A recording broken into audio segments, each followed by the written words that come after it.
The following program is a production of HEW Entertainment and contains views, opinions, commentaries, and content that may offend some subscribers of this show. Listener discretion is advised.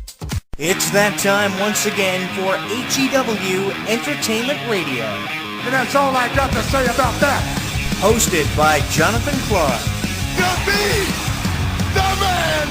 You gotta beat the man! Whoa! Be sure to join us in the live chat room during the show. Hulkamania is running wild like it's never ran before. Call us on one of our request lines. If you live in the United States, call us at 1-641-985-7800, box number 3729288. If you're from Canada and would like to call us from 1-647-724-4194, box number 3729288. Long distance charges may apply in some areas. I've been the World Heavyweight Champion 10 times. Or you can always drop us a line at MySpace, myspace.com/HEW Entertainment. And you will rest in peace. Emailing us works for you too. Email us hewwrestling@hotmail.com. I am a wrestling god. JBL.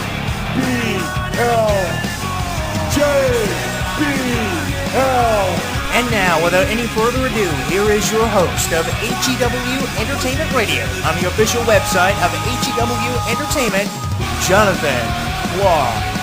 The champ is here.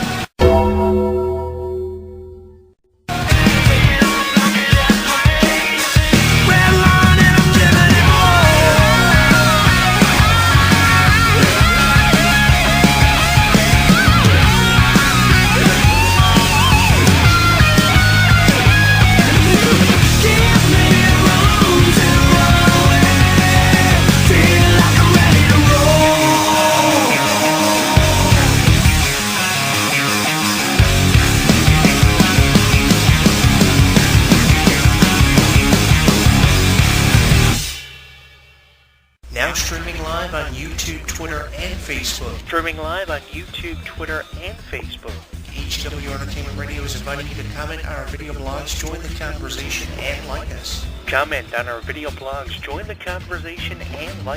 So what are you waiting for? Log on and listen now.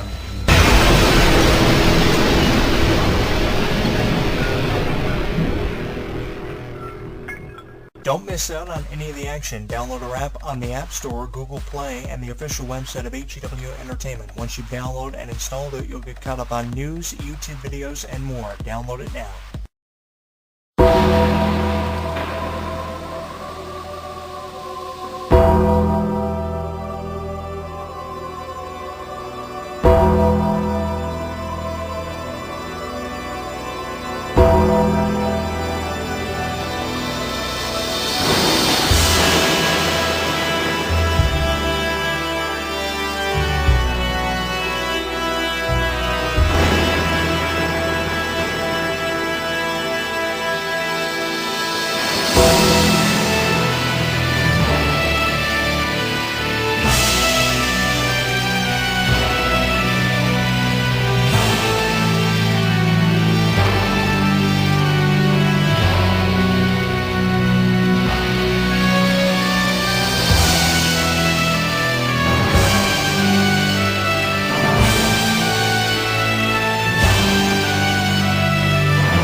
Many people ask me if we've seen the last of The Undertaker. They go, Jonathan Clarke, have we seen the last of The Undertaker this year at WrestleMania and the fallout? What an incredible match it was between The Undertaker and Shane McMahon. If you didn't see it, check it out on WWE Network. Go back and watch the entire show of WrestleMania 32.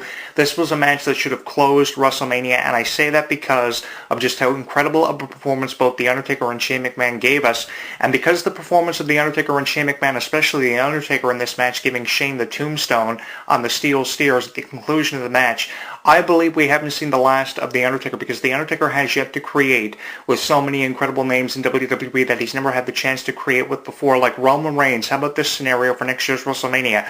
WrestleMania 33, Roman Reigns is champion, facing The Undertaker for The Undertaker's career, and the championship is on the line. If The Undertaker wins, he comes out of WrestleMania as champion. If he loses, his career is over. I think that would fit perfectly in the fall of the WrestleMania 32 with how many people hate the idea of the whole Roman Empire and Roman Reigns being champion. That would fit perfectly with The Undertaker's character, and I think creative are just coming up with reasons for The Undertaker to keep coming back, and as long as they keep giving him a reason to keep coming back, The Undertaker will.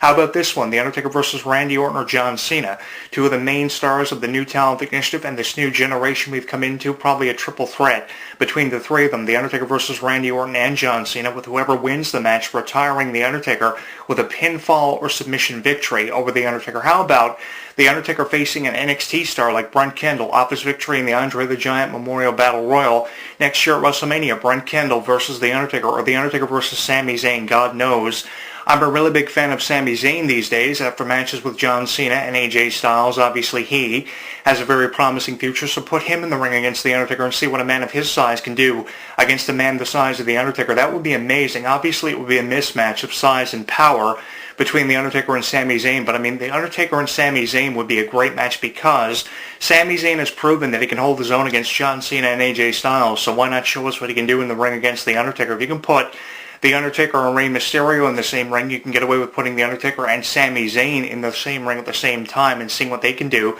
And for us as wrestling fans, I think conversation would go through the roof if we saw a match between The Undertaker and Sami Zayn, as would many of the NXT superstars. And that goes back to what I've been saying about The Undertaker, having a chance to create with so many wrestlers that he's never had the chance to create with before. Even Sheamus or Rusev or King Barrett, he's never had the chance to create with them before, and if he did, it was just in a mere promo or a mere segment on Raw or SmackDown, and that really wasn't worth really talking about or remembering about The Undertaker. We need to have definitive moments with The Undertaker and say King Barrett or Rusev or Sheamus or even these new talented wrestlers are part of this NXT generation we've kind of come into. Brent Kendall, Sami Zayn, Apollo Crews. I mean, so many people The Undertaker could create with. Now, a lot of people are really high on the whole idea of The Undertaker and Roman Reigns. A lot of people talk about this on their radio shows or write about it for the written column on various websites, but I'm not really a big fan of The Undertaker versus Roman Reigns, and I'm going to tell you why. Roman Reigns to me is just someone who you just can't stand as a WWE champion, and you'd rather anyone being champion, because any champion will be better than the champion that we have now. Even The Undertaker or Kane will be a better champion than the champion that we have now, and the only logical explanation for this match being derived is the whole idea of, say, The Undertaker winning the Royal Rumble and challenging Roman Reigns because he doesn't approve of how Reigns is the champion and how so many people hate Roman Reigns, so he wants to make Roman Reigns rest in peace. So Reigns challenges The Undertaker to put his career on the line at WrestleMania, just as Sting would, to retire both of their legacies at WrestleMania. Probably next year at WrestleMania 33 is when we would see probably either The Undertaker versus Roman Reigns or The Undertaker versus Sting. I preferably would love to see The Undertaker versus Sting out of any match you could throw our way for The Undertaker next year at WrestleMania, because of just how Sting went in the Hall of Fame this year and how The Undertaker probably would disapprove of Sting going in the Hall of Fame before him. Then The Undertaker challenges Sting. Obviously, The Undertaker would challenge Sting before Sting would challenge The Undertaker, and Sting would say, if I beat you, your career is over. I think The Undertaker, too, has really been looking for a big opponent to have at WrestleMania ever since his loss to Brock Lesnar at WrestleMania 30 back in 2014, and WWE just are having great difficulty trying to find that major name for The Undertaker to face. That's why I was kind of hoping that a major superstar would either debut or return in the fallout of WrestleMania 32 and interfere in the Hell in the Cell match, setting up for The Undertaker's next year's match against whoever he was going to face, either it be Kurt Angle or Goldberg, which I know were huge rumors for returns this year at WrestleMania. I would have loved to have seen Goldberg or Kurt Angle come out and attack The Undertaker. I wouldn't really have approved of them costing The Undertaker the match, but that would have set things in motion for, say, The Undertaker versus Goldberg, either that or Kurt Angle. And I go back to 2006 when talking about Kurt Angle. I mean, that match was